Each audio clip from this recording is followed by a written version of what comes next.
There was a moment here in Australia when the wind seemed to whisper more than simply breeze. It whispered through places that are still here, still inhabited, still loved, still mapped and named and lived in by people who have built their lives in them.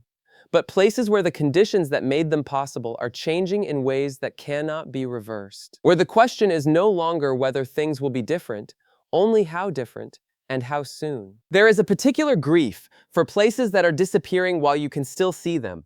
Not the grief of something already gone, the grief of watching, of knowing, of being present for the slow departure of something not yet gone and will almost certainly be gone in your children's lifetime. We are counting down 5 Australian places that are running out of time. One island community is watching the sea rise toward homes that have been in families for generations. One river system that sustained life for tens of thousands of years is drying in ways that those who depend on it describe as dying. One knowledge system older than any written record is approaching its final generation of fluent carriers. One alpine environment is losing the snow that defines it. And one reef, the largest living structure on Earth, is bleaching in events that are becoming less exceptional and more routine. Like this video if you have ever felt the weight of something that is ending. Subscribe, because some places deserve to be witnessed before the witnessing becomes memory. Let's break it down. Number 5. Yuendumu, Northern Territory. Yuendumu is a Warlpiri community in the Tanami Desert of the Northern Territory, around 300 kilometers northwest of Alice Springs.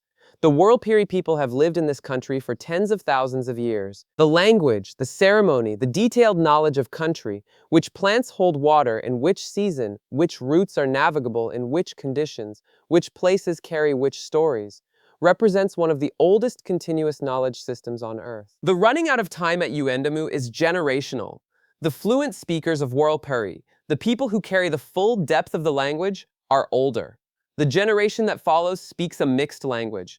The generation after that speaks predominantly English. The knowledge that took tens of thousands of years to accumulate passes, or does not pass, in a single lifetime. Language death is not only the loss of words, it is the loss of the categories of thought those words make possible. Warlpiri contains knowledge about the Tanami that no other language contains, encoded in place names, ceremony, and the specific vocabulary of relationship to country that has no equivalent in English. One Warlpiri elder said, "The young ones know some things, but the full thing, the whole map of it that lives in the old people. When we go, that map goes." Picture this. It is a morning in the Tanami. The desert is the color it has always been. The Warlpiri people, who know this country as it has been known for thousands of years, are here now. The knowledge they carry is here now. The question of what remains of it in 50 years is being answered in this generation. Number 4. Galiwin'ku, Northern Territory. Galiwin'ku, also known as Elcho Island, sits in the Arafura Sea off the coast of Arnhem Land.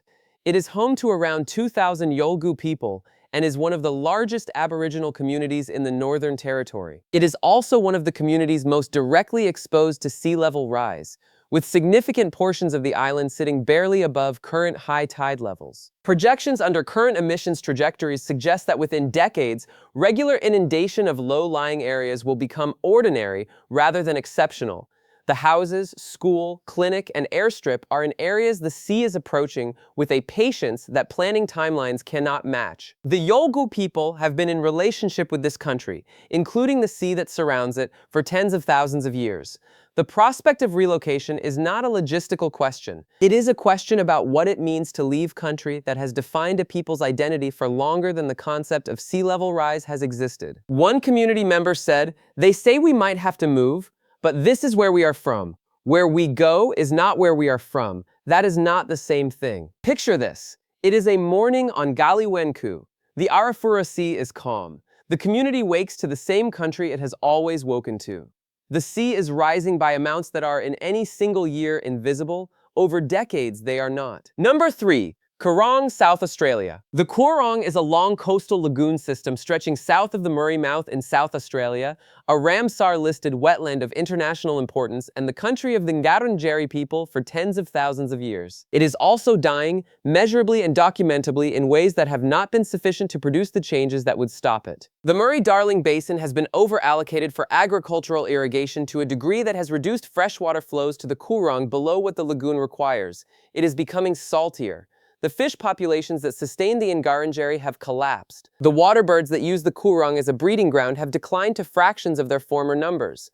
The basin plan has been partially implemented and partially contested by agricultural interests that depend on the over-allocation. One Ngarrindjeri elder said, "My grandfather fished this water. My father fished it. I fished it. My children cannot."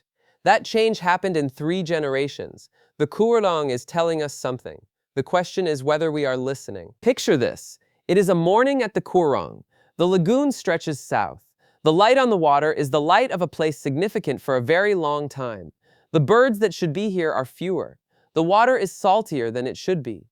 The system is still alive. The question of how much longer is being answered by decisions made about water upstream. Number 2. Snowy Mountains, New South Wales. The Snowy Mountains contain Australia's only alpine environment. The high country above the tree line, the snowfields, the streams that feed the Snowy River and the Murray. The snow that falls in winter is not only scenery, it is water storage, releasing fresh water into river systems below through spring and early summer. The snowpack has been declining, the ski season is shortening. By the end of this century, under current projections, the alpine zone above the tree line may contract to a fraction of its current extent. The communities built around the snowfields, Thredbo, Perisher, Charlotte Pass, exist because of an ecosystem that is changing faster than the infrastructure built to serve it. One third-generation ski resort worker said, "My grandparents came here for the snow. My parents built here for the snow. Some winters now, I wonder if my kids will have a reason to stay." Picture this. It is a winter morning in the Snowy Mountains. The snow is there, as it has been in winter.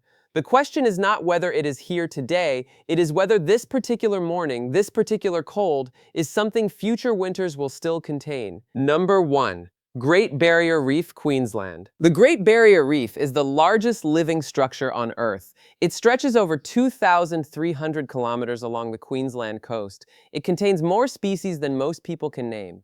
It has been growing for at least 500,000 years. It is a World Heritage Site, a global ecological resource, and a place that people travel from every country on Earth to see. It is also bleaching. Mass bleaching events, caused by elevated sea temperatures that stress the coral and cause it to expel the algae that give it color and sustenance, have occurred with increasing frequency and severity. The bleaching events of 2016, 2017, 2020, 2022, and 2024 each affected significant portions of the reef.